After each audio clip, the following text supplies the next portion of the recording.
So we're going to discuss another type of entity called a function entity or a brush entity, which is not created using the Telltale entity creation tool. Because function entities have volume, we need to first create the space of that volume using our block tool to create a brush which has volume.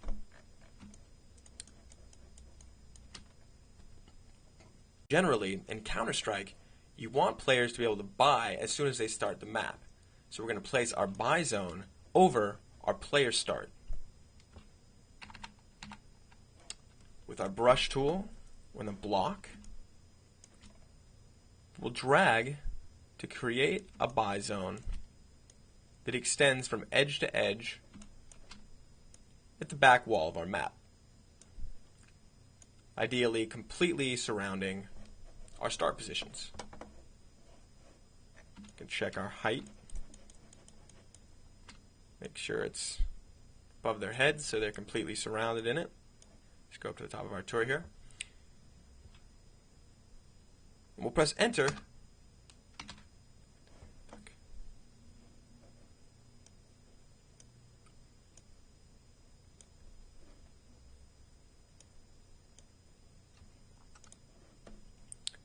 And we'll press enter to create our solid brush object, which is, unusefully, a solid brick. Now, our func entity should not be a solid brush. So to make it easier for us to identify our entity, we'll use the texture tool, click browse, and type tools in our filter. We'll go through some of these useful tool materials once we get to functionality, but for now, we'll zoom down and select the invisible tool texture. Double click, hit apply, and we get this useful, translucent, somewhat invisible, volumetric space of our brush. But it is still a brush. To make it a function entity, or a brush entity, we must select it with our selection tool, and select Tie to Entity from our New Objects tool panel. If we tie a brush to the world, it is world geometry. If we tie it to an entity, we get the Object Properties dialog box where we can pick which function entity to tie our brush object to. There are a lot of function entities and trigger entities, which we'll get into soon.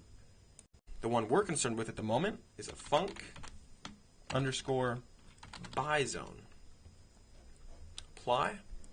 And our buy zone function entity has key values which can relate to either terrorists or counter-terrorists. We want to select which group will be able to use this new function entity buy zone. Since we're looking at our terrorists, we're going to select the terrorist from the drop-down and hit apply. Now this buy zone will be accessible for the terrorist team. Zoom out, shift drag to clone our buy zone. We'll place it on the other side of our map, where it already has our texture applied and is already tied to a function buy zone entity. Alt enter to bring back the function buy zone, and we'll change from our terrorist to our counter-terrorist who are within its space. Hit apply. And now both teams have buy zones where they can buy weapons, armor, and really just kind of have at it at this tiny little level. It'll soon be a bloodbath if we get some bots involved. See how our light entities and our spotlight entities, as well as our extra players and buy zones, affect our gameplay. File, save, and we want to run our map, so let's click OK. Let it do its thing, compute the geometry, compute the visibility between each area.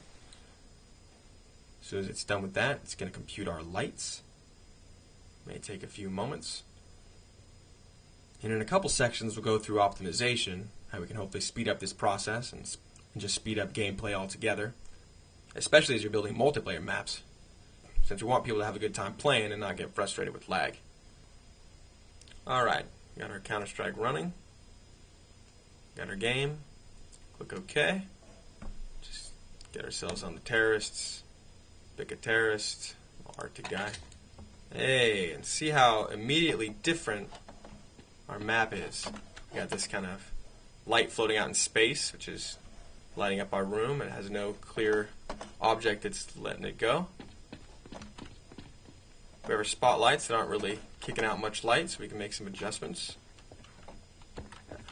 But we got these nice shadows now from our turrets, which really gives it a much better feel than the standard straight lit map we were playing with just a minute ago.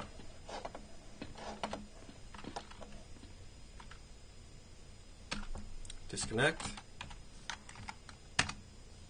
Exit. Close our compile window. Let's continue. Let's take a look at what's going on with our spotlights. That's the problem. We made the mistake of putting our spotlights right on top of the prop objects themselves. What's happening is our light is emitting itself straight into the light, which is giving it that nice glow, but not letting the light escape past. So all we need to do, grab each of our light entities and drag those entities right below the prop static objects which were blocking them. There we go. Save. F9 to run our map. Okay. Let's try this one more time.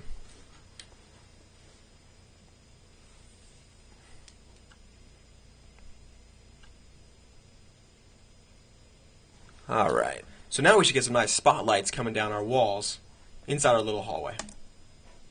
Pick our teams. Excellent. So now we got these lights here, just giving this nice glow right down the walls, keeping it nice and dark, giving us some good atmosphere, a little moody feel. And if we back up into the corner, we'll notice we get the buyzone symbol popping up.